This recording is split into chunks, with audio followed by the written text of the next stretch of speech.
real quick, brother, we want to make sure that you provide some context. We're out here on the campus of the University of Pennsylvania. We've been in encampment for over a week now, organizing, mobilizing, strategizing, building. We have some powerful leaders today, powerful organizers who have been really on the right side of history, who want to hear your message tonight. Okay, Gabe, here I am. Brothers, sisters, comrades, friends.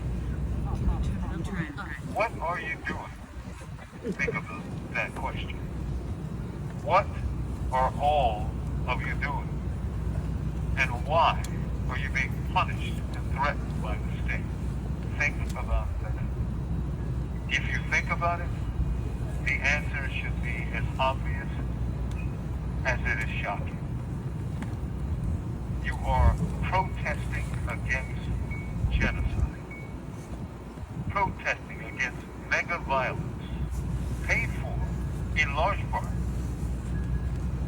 by American taxpayers who are buying the weapons used by the state of Israel to punish the people of Gaza. Notice I said punish the people of Gaza. This is not, in my estimation, a war between Hamas and Israel.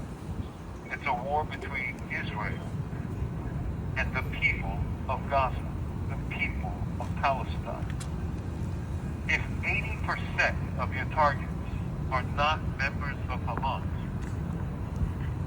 then either you don't know how to shoot, or you intend to hit what you hit. You intend to bomb what you bomb. You intend to kill who you kill. And think about this, my first question to you. You are being punished for protesting genocide. Who has the right to punish you for doing this? What you are doing is the rightest thing in the world. Think of that.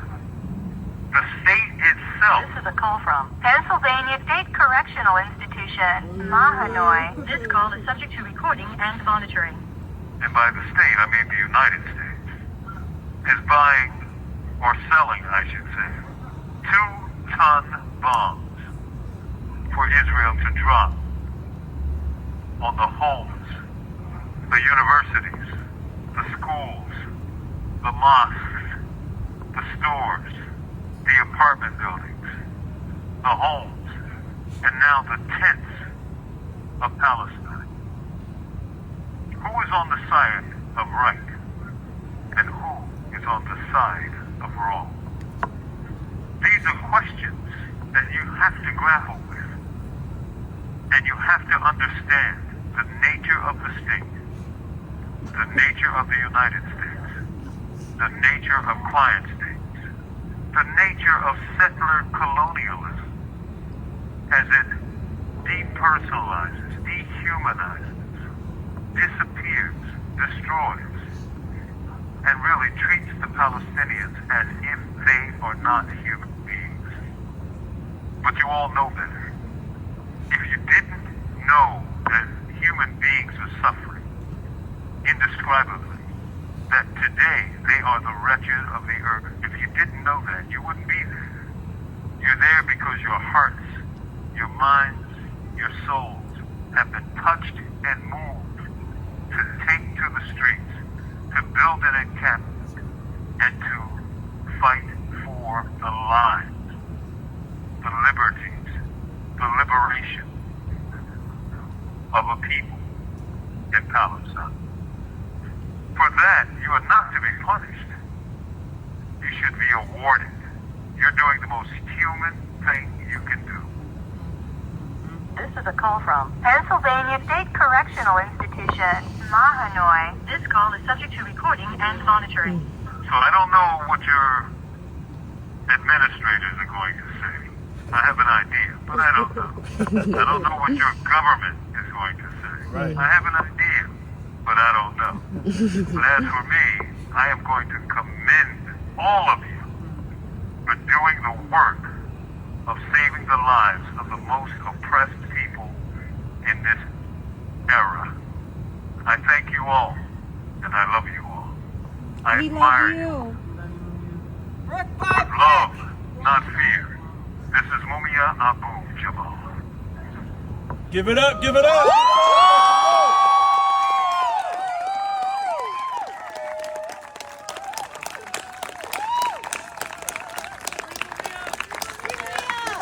We love you, brother. We love you, brother.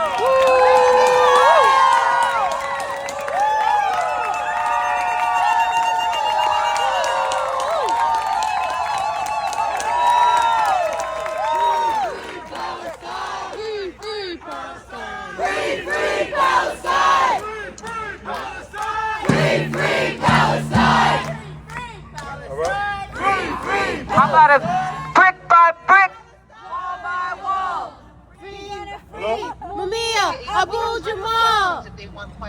Okay, we have time for questions if you want questions. So maybe quickly, if anybody has any questions, we can take some questions briefly.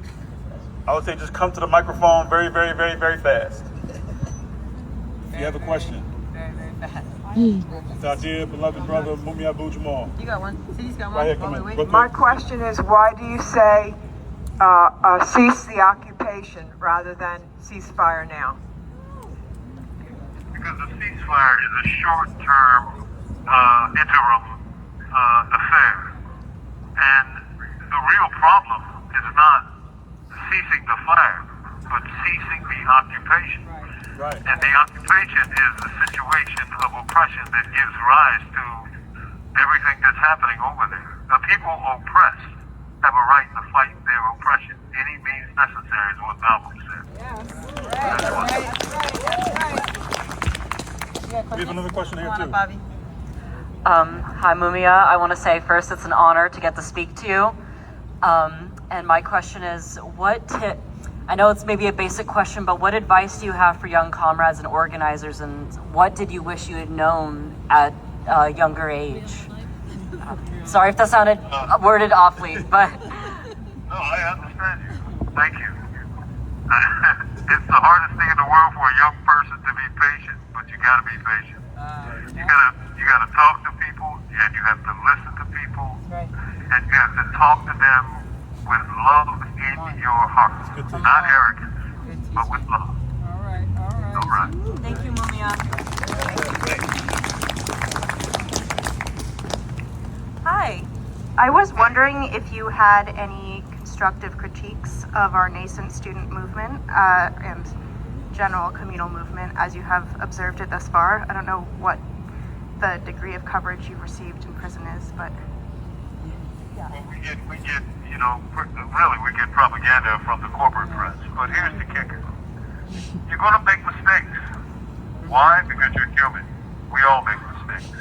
Anyone who says they haven't made a mistake is lying to you. So, you're going to make mistakes.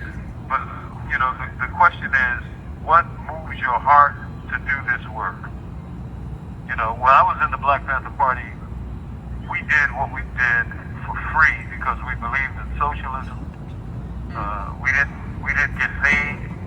We usually had one pair of pants. The pants we had on and another pair we were washing for tomorrow. And we didn't care because none of that was important. What was important was the work that we did. The love we had for the people. That was the most important thing. Love the people, talk to the people. I love you all. They're pulling my plug, brothers. Thank you so much. Love you, brother.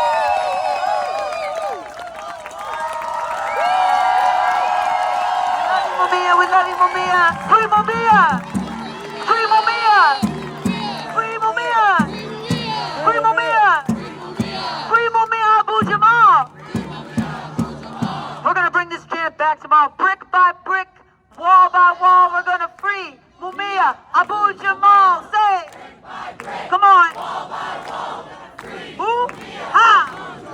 Come on. Brick by brick, wall by wall, we're going to free. Who? Ha.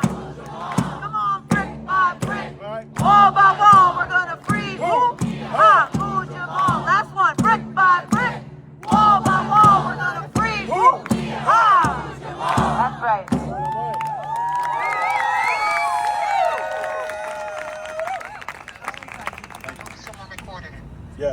I'm gonna take you off. All right. Thank you so much. Give me a second. Here we go, everybody. Thank y'all, man. Thank y'all so much. So let me say a couple things, and then we'll kind of get started with maybe some closing comments. As we know, when we get calls from, behind the walls, we gotta tap in immediately, right? So whatever we're doing, we want to stop everything, and on the limited time that he has, we want to make those connections. Mumia Abu-Jamal just celebrated his 70th birthday last Wednesday, April 24th. That's right. He turned 70 years old, and we had a mass mobilization last Wednesday, not in celebration, but a birthday of resistance to understand as a city and really as a country and as a people, the need to bring him home, not now, but right now. Is that right? Right now. Right now. Right now. One thing to kind of understand when you say 70 years old, you get behind the teacher. One thing to understand when you hear the word 70 years old is that he actually went to prison at the age of 27. Shame is right. And so if you can picture, or if you can imagine for yourself, being 27, being full of imagination, being full of wonder, full of fight, full of energy, full of vibrancy, and for your work, as you heard him demonstrate just now for only a few minutes, they're able to incarcerate and imprison some of our greatest minds for their work. Mumia Abu-Jamal is somebody who was and is the Minister of Information for the Philadelphia chapter of the Black Panther Party when he was in high school. That's right, 15.